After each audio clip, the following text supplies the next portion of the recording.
Fala, turma linda. Professor Diogo aqui mais uma vez no canal Biologia com o Diogo. E chegou aquele momento de resolvermos questões da banca CESP para o cargo de professor, certo? Como eu coloquei aqui, a CESP não alivia, certo?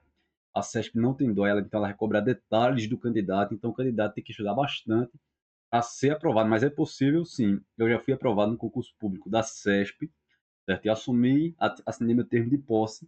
Então, da forma que eu consegui, você também consegue, certo?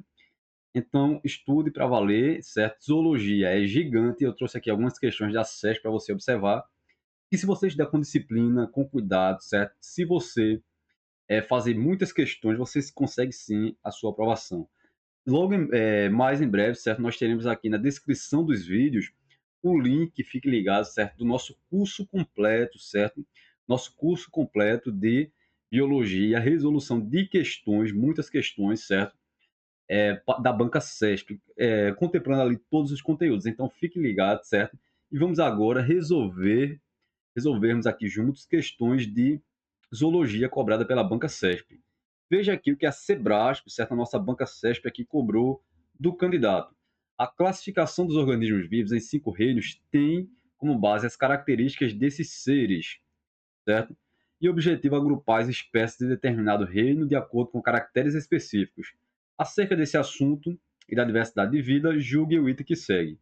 O Aedes aegypti, veja, mosquito vetor do vírus da febre amarela, é um dos integrantes da ordem Diptera, o que se caracteriza pela presença de 2 pares de asas membranosas e estreitas.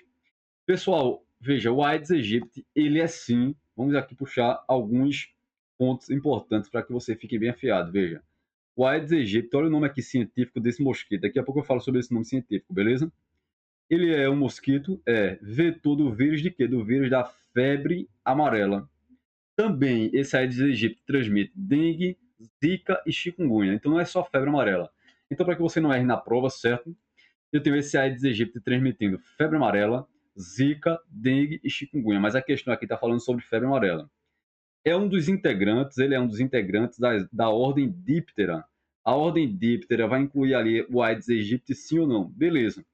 O que caracteriza pela presença de 2 pares de asas, certo? Membranosas e estreitas. A questão está incorreta. A ordem Diptera tem um par de asas, certo? Um par de asas funcionais e não 2 pares de asas. Então, o que tornou a questão aqui, olha, incorreta é falar que o Aedes aegypti tem 2 pares de asas e é isso o que vai caracterizar ele na ordem Diptera ali. Não, a ordem Diptera, ela é, certo, formada por seres que têm um par de asa funcional, beleza? Então não são 2 pares, e sim um par, certo? Então está incorreto. Lembrando, olha o nome científico aqui, vamos revisar aqui uma coisa importante para que você não erre na sua prova também. Os nomes científicos, pessoal, das espécies, certo? Que vocês estão vendo aqui, ó, tem uma nomenclatura binominal, não esqueçam disso, certo? Binominal, e é composto por 2 palavras. A primeira, deixa eu escrever aqui o nome. Aedes, certo? O quê?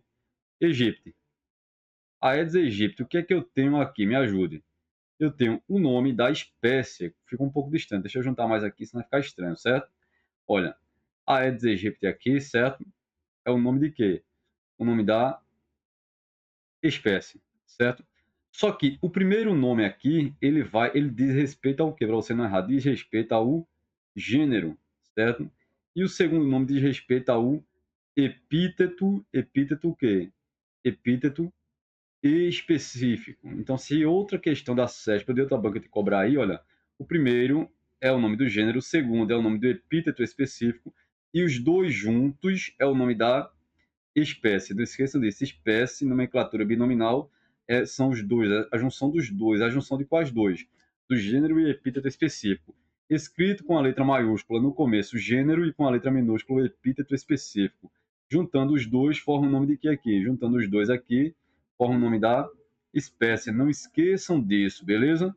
Nomenclatura criada ali, certo? Organizada ali para melhor organizar, melhor entendermos aí, certo? Nos estudos, as espécies, nas investigações, certo? E lembrando que o pai da taxonomia ali, o mineiro, não esqueçam disso. Beleza, turma? Lembrando que a língua aqui, esses nomes científicos são escritos é o latim, certo? E deve vir destacado no texto, itálico, negrito ou sublinhado. Vamos fazer mais uma questão de zoologia, certo? Veja aqui o que foi cobrado nesta questão aqui, observe. Vejamos. A classificação dos seres vivos em 5 reinos tem como base as características desses seres e objetiva agrupar as espécies de determinado reino de acordo com os caracteres específicos. Acerca desse assunto e da diversidade de vida, julguem os itens que seguem. Os coanócitos são células ciliadas que constituem a estrutura corpórea das esponjas e são responsáveis por capturar e realizar fagocitose de partículas alimentares trazidas pela água. Deixa eu falar aqui sobre as esponjas, certo, pessoal? Rapidão aqui, veja. As esponjas são animais, não esqueçam disso. Animais extremamente simples, que são seres ablásticos. O que isso quer dizer? Elas não formam, certo? Elas não formam endoderme, certo? Elas não formam ectoderme e elas não formam também o quê? Mesoderme. Então não formam tecidos germinativos, nem endoderme, nem ectoderme, nem mesoderme. Lembrando, elas não possuem, olha, não possuem tecidos, certo? Tecidos verdadeiros, não esqueçam disso. E também não possuem tecido verdadeiro e também não possuem órgãos, são sem órgãos. Só que elas possuem células especializadas. Possuem o quê? Células especializadas. Especializadas, que desempenham funções diferentes. E uma das células especializadas, certo? Que você não pode esquecer de forma alguma, uma das células especializadas, e que eu vou listar aqui para você, certo? Olha, seria quem? Seria os coanócitos. Os coanócitos são células presentes nas esponjas. Então, digamos, se aqui eu tivesse, certo, uma esponja, aqui na parte interna dela, certo, na parte interna aqui, olha, eu teria o que aqui? Eu teria os coanócitos. Ele possui um flagelo, certo, que faz no fluxo ali da água. Não esqueça do caminho que a água faz. Entra pelo poro, eu vou ter poros aqui, certo? Os porócitos aqui, formando os poros para a água entrar, passa para essa cavidade aqui, que é chamada de átrio, ou chamado também de quê? Átrio ou espongiocele, certo? Átrio ou espongiocele, e sai, espongiocele, e sai pelo ósculo. Eu tenho que saber esse caminho, claro que tem que saber, porque as bancas cobram no detalhe zoologia, beleza? Então veja, átrio ou espongiocele, certo? O átrio ou a espongiocele é essa cavidade aqui dentro do corpo da esponja. O poro é por onde a água vai entrar. A água entra pelo poro, passa para a espongiocele e sai pelo ósculo. Sempre esse caminho você tem que saber. Agora, eu vou pintar aqui de amarelo, beleza? Olha, o que é que eu vou pintar de amarelo aqui? Eu vou pintar a estrutura que fica responsável por batimento do flagelo, certo? E por capturar alimento e por fazer o fluxo de água. A parte interna aqui, olha, a camada interna aqui desse porífero, certo? Vai ser revestida aqui por esses coanócitos, que são células flageladas, beleza? Esse coanócito aqui, ó, são células o quê? Flageladas, que fazem a filtração, certo? Flageladas que fazem a filtração ali da água. Esses animais são animais filtradores, não esqueçam disso, fazem a filtração da água e capturam ali o alimento. Vamos ver agora se a questão está certa? Os coanócitos são células ciliadas. É errado, não são ciliadas, são flageladas, que constituem a estrutura corpórea das esponjas, está certo? E são responsáveis por capturar e fagocitar, certo? E realizar fagocitose, englobar ali os alimentos, certo? Partículas alimentares trazidas pela água, fazendo ali a filtração. Mas falar que é ciliada, certo? Falar que é ciliada tornou a questão que tornou a questão, infelizmente, tornou aqui a questão errada, certo? Vamos lá fazer mais uma questão. Observem. Considerando os ciclos de vida dos parasitas invertebrados, certo? Parasitas invertebrados, causadores de doenças e formas de prevenção que devem ser adotadas pela população para evitar a contaminação por esses parasitas, julguem o item a seguir. A esquistossomose é causada por plateumintos da classe Trematoda ou Tremátoda, certo? As larvas desses plateumintos, liberadas pelos hospedeiros intermediários, penetram ativamente no homem pela pele e chegam aos vasos sanguíneos, instalando-se nas vias do intestino e do fígado, que estão extremamente, o que aqui está correta, beleza? Vamos falar um pouco aqui, olha, vamos falar um pouco aqui de quê? Da esquistossomose, certo? Esquistossomose, não esqueçam.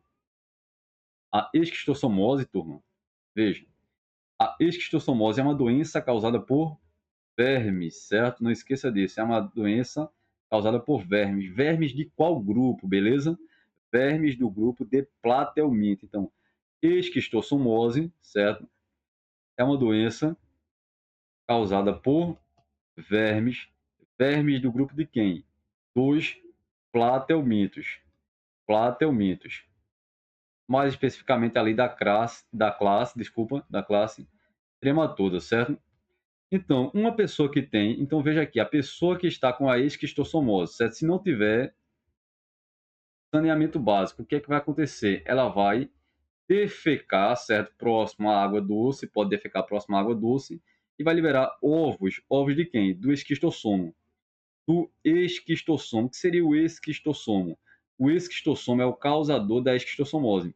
Esses ovos eclodem e se transformam em miracídio. Esse miracídio, certo? Ele procura quem? Um caramujo. Um caramujo do gênero Bionfalaria, certo? Nesse caramujo, esse miracídio entra e é liberado na forma de cercária, certo? A cercária, se alguém entrar na água ali, então digamos que aqui tem uma pessoa saudável que está pescando, está tomando banho ali na água, o que é que vai acontecer? O que é que vai acontecer? Vai acontecer que essa cercária que você está vendo aqui, olha, essa cercária aqui vai penetrar na pessoa, vai cair na corrente sanguínea, vai chegar no intestino, no fígado, e a pessoa vai ficar com a esquistossomose. Depois, essa pessoa, se não tiver saneamento básico, pode defecar próximo a corpos de água doce, certo? Liberar ovos do esquistossomo, vão se transformar na água em miracídio, uma larva ciliada, procura o caramujo planorbídeo, o caramujo do gênero Bionfalaria, o miracídio se transforma em cercária, penetra na pessoa, em outra pessoa, pode penetrar, e continua o ciclo da doença, beleza? Então, saneamento básico aqui seria uma medida profilática muito eficiente, não esqueça disso. E não esqueça de diferenciar aqui, turma, na hora da prova, observe, porque a banca pode ser malvada, certo? E a Sete é malvada, vocês sabem disso. Então ela pode trocar cercária por quem? Cercária por miracídio. O miracídio é a forma que penetra no caramujo e não no humano, certo? E a cercária é a forma que penetra na pessoa e que causa a doença ali, certo? Essa forma infectante que infecta a pessoa ali, que entra na pessoa e causa a esquistossomose, uma doença causada por verme do grupo de Platelminto, certo? Turma, fiquem bem, aguardo vocês em um próximo momento. Fiquem ligados aqui na descrição dos nossos vídeos. Em breve teremos o curso completo. E coloque aqui o assunto que você deseja para que possamos gravar a aula e postar aqui com todo carinho para você, certo? Fiquem bem e continuem estudando com organização e planejamento, que a sua hora vai chegar. Tchau, tchau e até mais.